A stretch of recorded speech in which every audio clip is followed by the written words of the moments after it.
SMD Law is the official law firm of the Spartan Nation. Check them out on the interwebs at smdalaw.com or at 866-529-3537. No matter where you are in the state of Michigan, Upper Peninsula, Lower Peninsula, it doesn't matter. They have an office near you.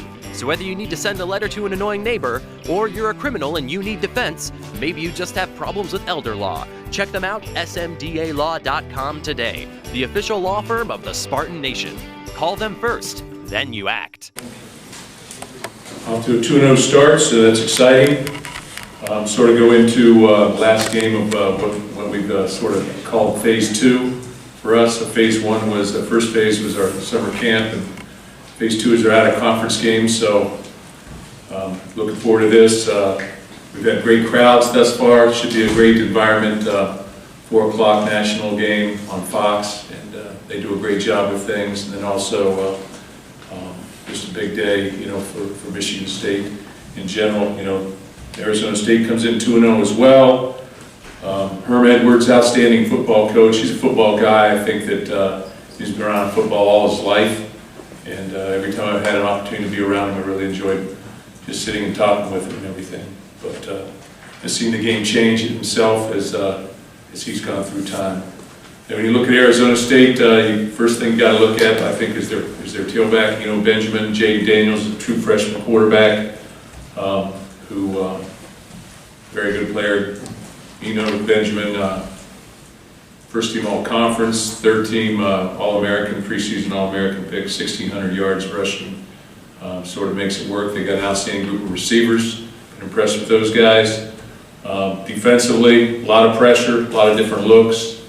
And really, when you look at them, they played very well defensively these last 2 games. And I would say that there is no one guy that sort of dominates that side of the ball, but they got a collective group. I've been impressed with their secondary as well. They play hard and they play with emotion. Outstanding punter, and should be a great challenge for us in a great football game. So we're looking forward to that. So with that, I'll take some questions and we'll sort of go from there. Mark, going against this Arizona State defense, everyone's similar 3-3-5 to what Tulsa is. How much does that game help you in terms of preparing to face that game again? What's the learning curve for that? Well, I think that first of all, we're playing 3 teams with distinct different defenses at every game, so there always is a little bit of a learning curve. Even though they're a 3-3-5 team, they're different than Tulsa in terms of what they do in the back end coverage-wise, and also what they're doing up front. They're a penetrating type of team. They put a lot of people at the point of attack, a lot of different pressures and movement up front. So a little bit like Western in that fact, a little bit like Tulsa in the fact that they're built from a 3-3-5 standpoint. But there's similarities, but there's definitely differences in the 3 teams.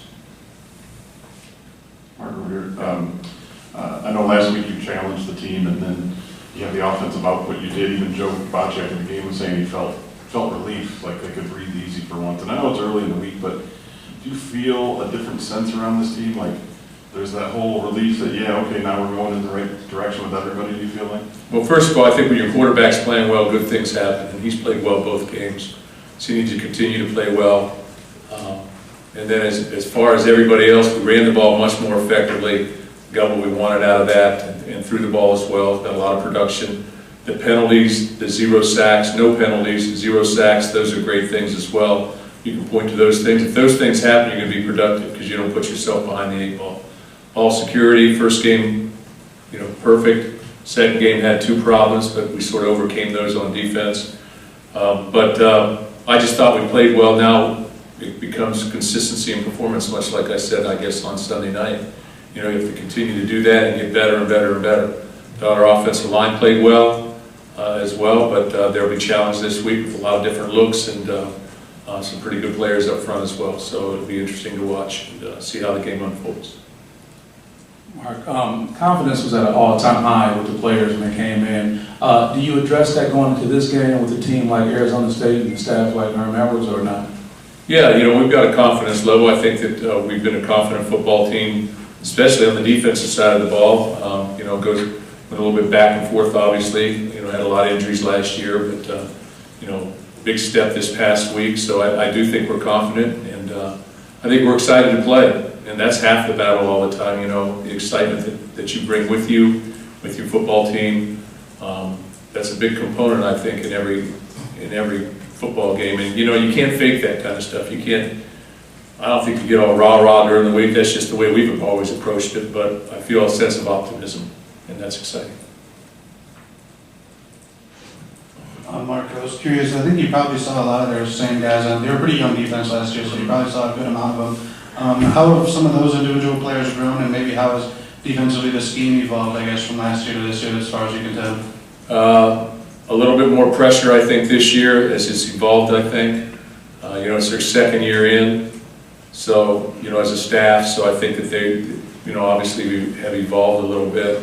As I said, you do see a lot of the same players. They don't have that big nose tackle, so that's a plus.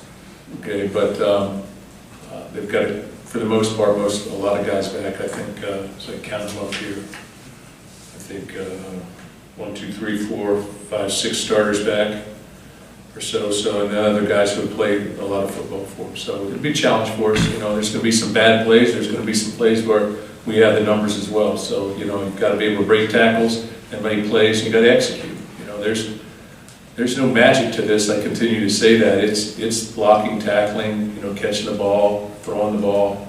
Special teams enter into these things. So there's a lot of different components that make a football game, and I think that's what's unique about this sport. I mean, it's almost like you're playing 2, 3 different sports out there at times, because there are so many different aspects of the game that's taking place. Mark, you mentioned how we always break up the season segments. This is being for phase. This is phase 2.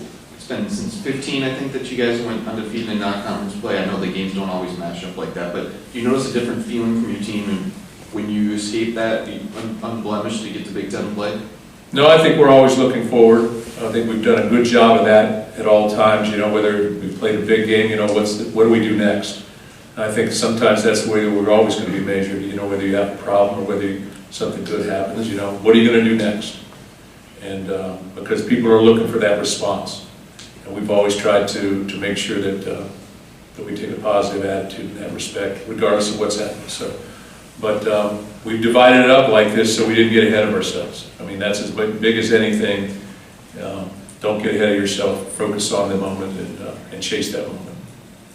Mark, there was less shuffling along the offensive line against Western Michigan. Is that the plan moving forward for this week, or is that going to depend on the game, how it plays out? That depends on the game and our production and our execution, and you know, I guess you know, somewhat injuries in terms of, does a guy get nicked up or is he tired, or those type of things as it moves forward. Mark, you mentioned a few times now there's no magic button. You guys got to execute, but you know, for week 1 to week 2, you kind of speak to the job that Brad did, make sure guys got in the right spots and dialed up some stuff that was just seemed easier for you guys to execute a little bit. Yeah, I think that Coach Salem, I thought after the first game I mentioned that I thought the play calling came in, you know, was rapid, and there was no lag time in there, and the plays were getting called in, and we should needed to execute them a little bit better. A lot of the same plays, a lot of the same things. It's just, you know, more big plays and more execution, those type of things. So I think he's done a great job. I think our other coaches on offense as well.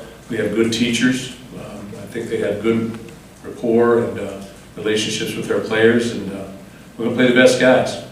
We're going to just keep pushing to try and push our players forward. He's done a great job. 2 things, one at a time. That's better. All the good running backs you've had here, you've always said you're going to ride the hot horse. Clearly, Elijah is the hot horse right now, isn't he? He looked like it. Yeah. I mean, is it his job to lose? Well, he'll start this football game, and he'll have the opportunity to get the majority of carries early, and we'll see how it all shakes out. But I was impressed with him.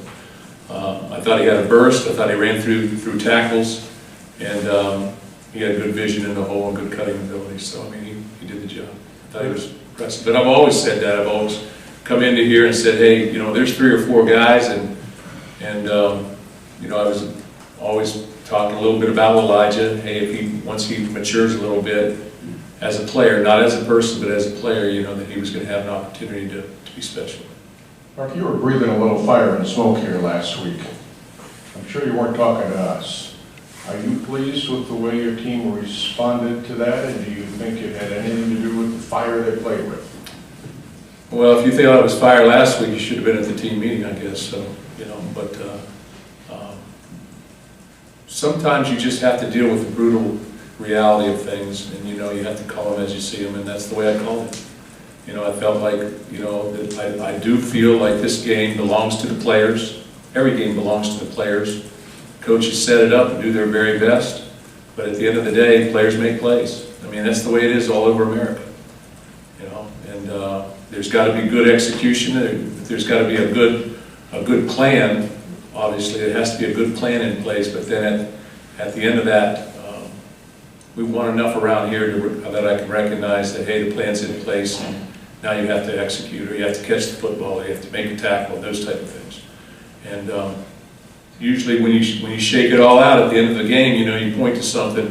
Very few times is it something that's not, you know, either a mental error or a physical error. There are some different things and adjustments and things like that need to take place, but you hope that you hope as a coach that you're not overcomplicating things, that you do put the game in the players' hands. Because I think at the end of the day, players win games for you. I think that over the course of time here, 12 years, going into 13 now, you can look at it and say players have won games here. It's the execution that takes place, and that's what coaches, I think, relish in, is the execution of the plan. I mean, when they see it executed, that's where they get their, you know, that's where, you know, I taught a system and you see it happen and you put it on a clinic film. You know, those are the things that you try to point towards as a coach. Not that coaches aren't responsible, they are ultimately responsible as well. But we put the game in the players' hands. I think everybody does that. Mark, like Fred, I've got kind of a two-part question for you. First of all, Herm talked about his babysitter took him to see Jimi Hendrix at Monterey Pop. And I wanted to know, what's your best concert experience? Oh, my best concert experience.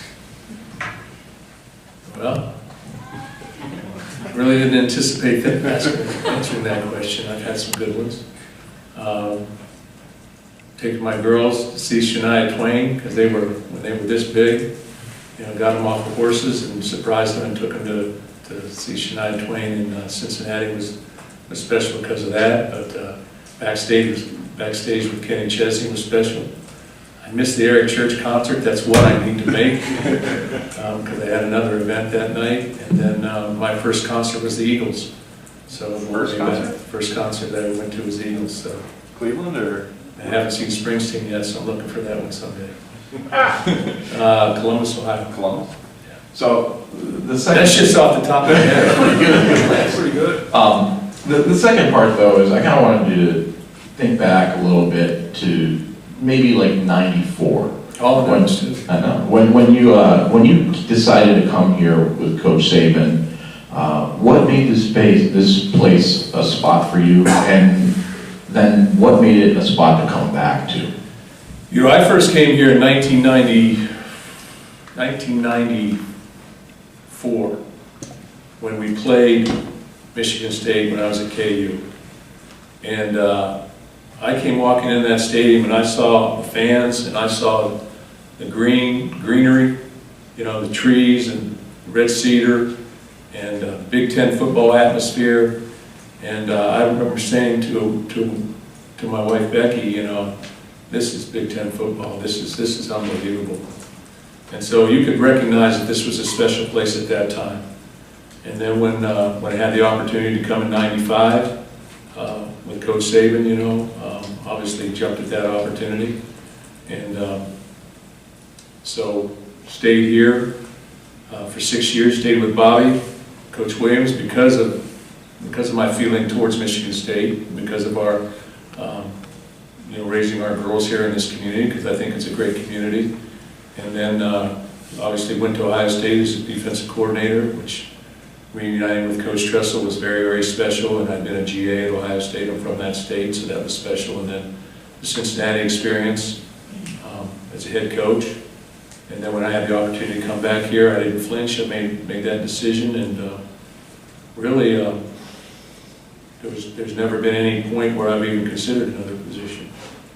So it's been one of those places that's been unique to myself and my family. It gave my girls an opportunity to grow up and finish their high school and their college careers here, which I think is so important sometimes in a coach's life in terms of being able to keep your family in the same environment. So it's just been one of those places. I mean, I knew that we could have success here because I've seen success in the past, whether from afar or whether, the 99 season or even going back to the 97 season, we had an opportunity, we had good players here, we had an opportunity to get good players here, special players, and I think still to this day, Michigan State is a national brand.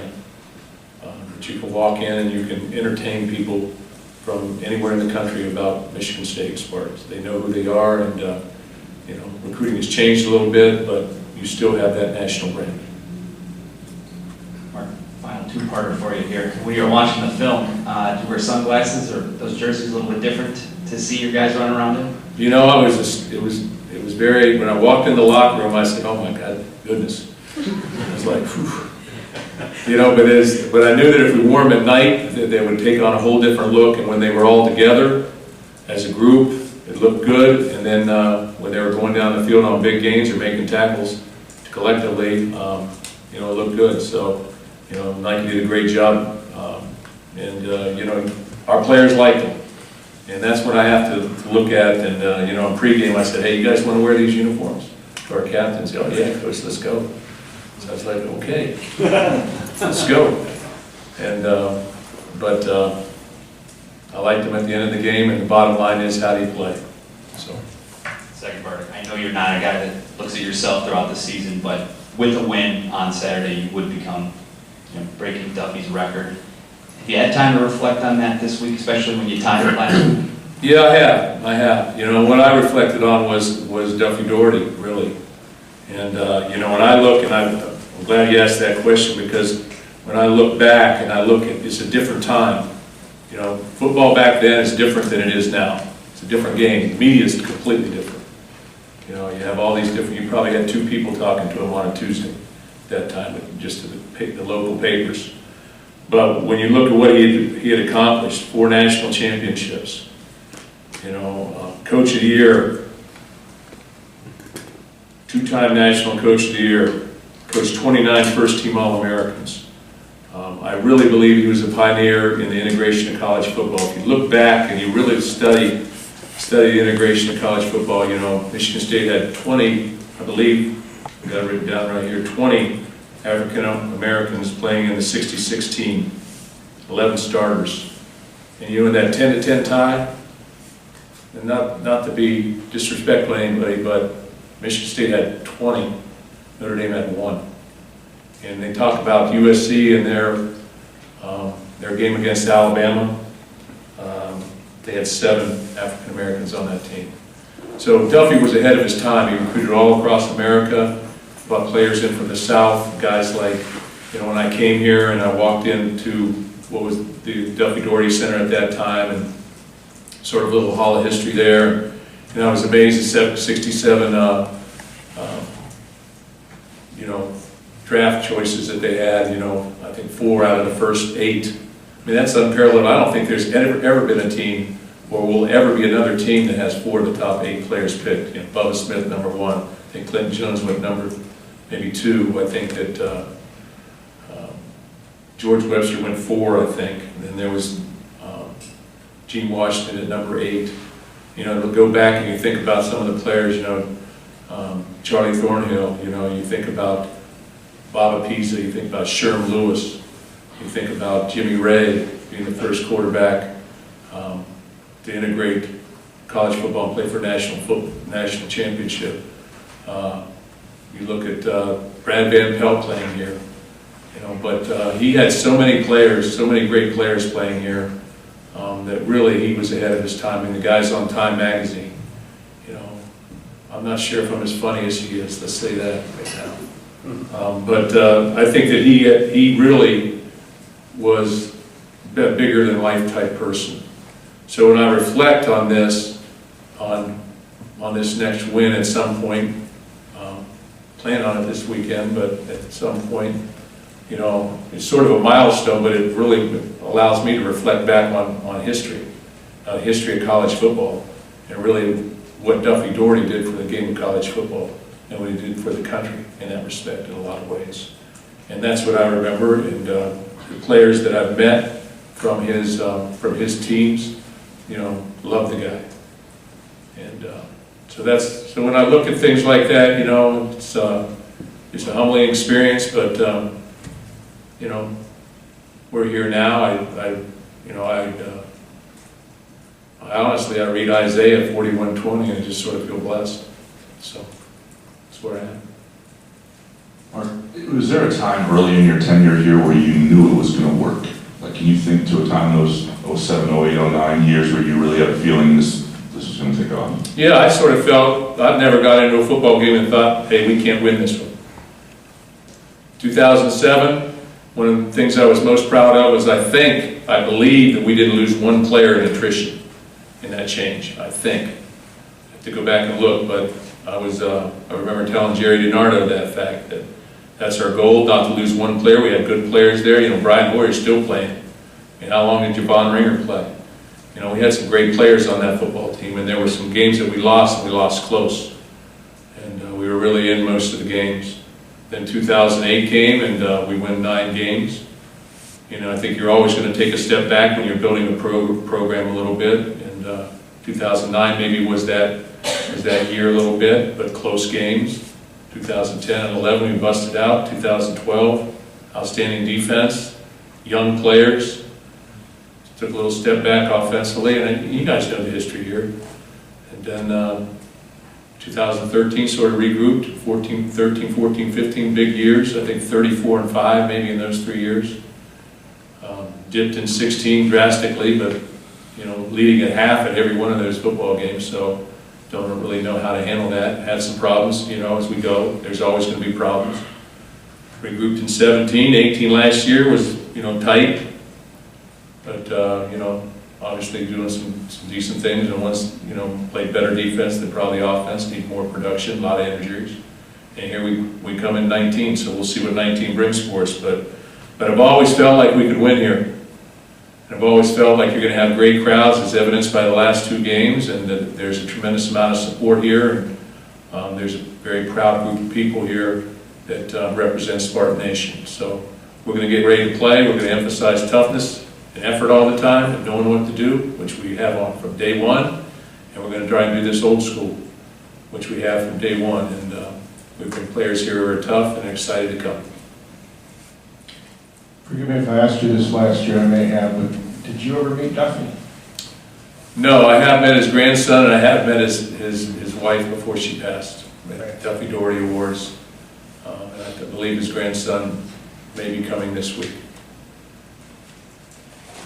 Mark, when you walked in the locker room and saw all that neon and talked to the team leaders, and you said you want to wear these uniforms, what would you have done if they'd said no, or not really? Well, I asked them before they put them on. That was key, because this thing's fit tight. But you know, they went through all this. You know, they had opportunities to look at them far and away before that day. So it was just it's just a change. It's a change from the traditional color, and sometimes that's good. And I thought it was a good change. And like I said, it was important that we play well. I thought it was very important that we play well, because I know that anytime there's change, you know, there's going to be, you know, a group here and a group there, and there's going to be talk, and there's going to be people saying this or saying that. So it's important that we play well, and I think that's what made those uniforms really look good. They're one and done, right? I don't know. Might be wearing them this weekend. You never know. We got time for a couple more. Chris first. Just, you talk about being in the moment, and obviously this moment is an important one for the program, for yourself individually, and a lot of other things, but would it be, I guess, not as received if you don't continue the success? If things kind of come apart or fall the other way, does it make it more special when you have a successful season in individual milestones? Well, first of all, I've never really thought of things that way. I don't go through life like that. I go through life thinking we're going to win. And everything that we do is predicated on trying to do the best we can and planning on success. So I've never really looked at it in that respect, and I don't think it's going to go in that respect because we stay positive. But the most important thing is to be 3-0, and then 4-0, or 3-1, or whatever it is. The most important thing is what's coming up next. Long term, years from now, or when this is all done, I'm sure I'll look back and say, that was an interesting week. Got a lot of two-part questions.